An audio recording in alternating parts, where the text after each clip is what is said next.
guys? Welcome back. I know, I said it probably isn't going to be about Summoner's War, my next video.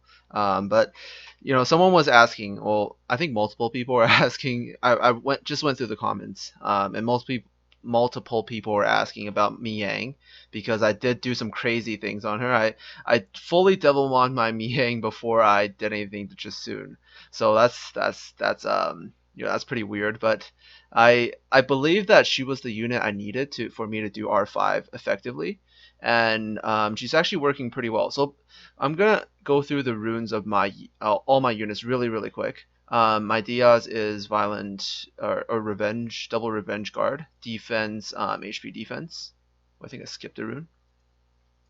Delphoy is violent guard, speed, defense.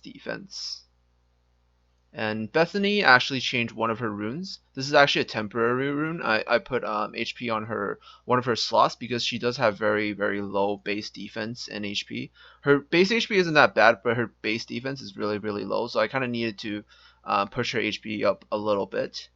And then Colleen is on speed, HP, accuracy. I probably should power up that rune all the way. Xingza is on attack, crit damage attack. Rage Blade, and then Mihyang is on Speed Attack, Violent Revenge. So right now I have basically two frontliners and four backliners. These two are pretty tanky. I have them in the front line just basically to tank all the damage from the when the dragon does his headbutt move, and then my backline, I just have just enough like HP to survive and stuff. So one of the reasons why I didn't want to make this video yet is because I actually just got enough Devilmons to fully max kill my Mihyang. Like she's just max killed, and also because I was still working on the runes of some of my units. I actually needed to farm R4 a little bit before I can move on to R5 because I think I need to power up the runes of some of these units a little bit if I want to be able to maintain high DPS and still be able to have a stable team at the same time.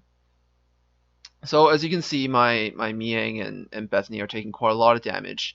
Keep in mind the rune on Bethany isn't maxed out yet, the HP rune.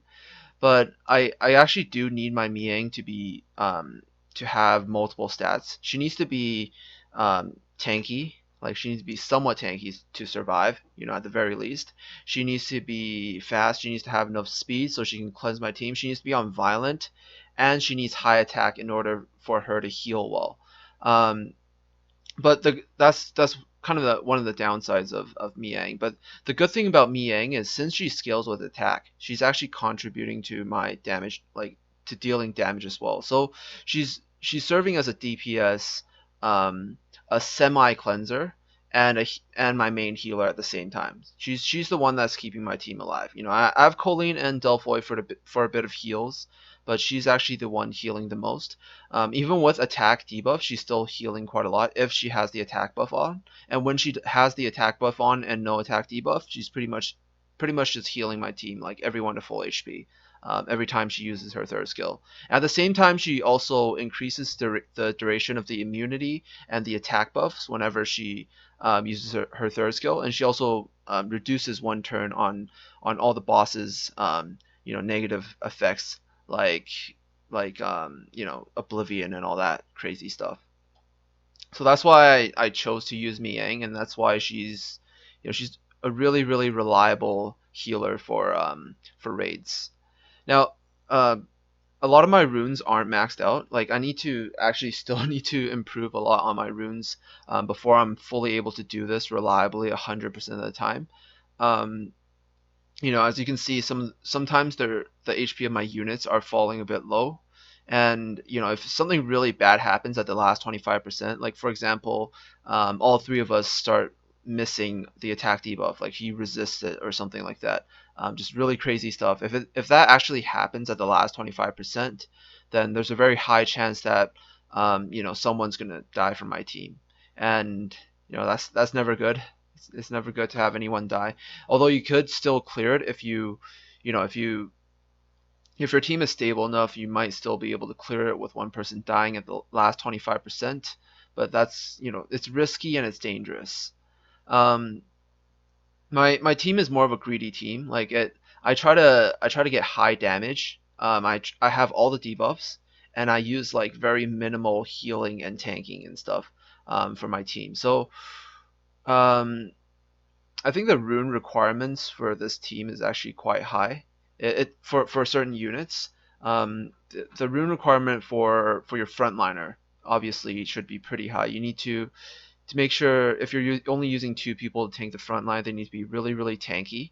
If you're and your healer needs to be fast, needs to be on violent if you want it to be, somewhat reliable, and has to be able to, you know, uh, like for Mihyang, she also needs high damage because she needs high attack to also be able to heal well because she's serving as a damage dealer as well. As you can see, my damage is way higher than theirs. Like it's just the damage of this team is just through the roof. Um, since I'm technically running 3 damage dealers. All right, this is the dangerous part. This is the part where I can actually wipe. I think Bethany might be gone here. Okay, that was almost dead. Alright, so Mihyang heals up. She didn't have the attack buff, so it wasn't a full heal, but it's still perfectly fine because her heal only has a 3-turn cooldown, so she can spam it every 3 turns. It's a very, very reliable way to keep my team alive. So Colleen also has a heal. Colleen's also serving as a healer. Colleen's heal is also 3 turns. I also have another healer with Delphoy healing. Delphoy can cleanse and heal at the same time. Someone needs to just make sure all 3 of these debuffs are on them, and then Mihyang heal everyone back up. And then we basically just keep hitting the boss. I think we're pretty safe now. That was the last 25% jump, right? No, this is the last 25% jump. Oh wait, no, that was the last 25% jump. All right. So we made it through. That was pretty much it. I'm not sure what to say about Mihyang. Like you can pretty much see what she does right here. It's pretty straightforward. Pretty not much to say about it. Like she does what she does, and in terms of reliability, I think it's pretty high since it's only on a 3-turn cooldown. So there's less chance of it failing, less chance of it being happen to be on cooldown. Like say for example, she uses her heal before the boss jumps up, and then the boss jumps down. All 3 of you don't land attack debuff. Your team takes heavy damage, but no one dies. She's still going to be able to have her heal ready. Like if you're able to move like 2 more turns before the boss attacks again. And if you get a violent proc, then you can instantly heal up. So there's less chance of you wiping because certain skills are on cooldown if you're using Mihyang.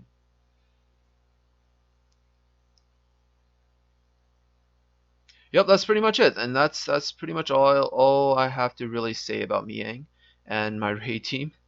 I need to get their runes maxed out. Like I need to power up a lot more of their runes, obviously. But this already looks somewhat decent, pretty good. I got a shield attack rune. This is actually pretty good for my galleon.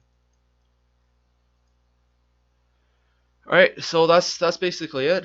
Just wanted to make a short video because a lot of people were asking about Mihyang. I think I'll make a spotlight video. Maybe I'll use her for like arena or something just for fun as well in the future.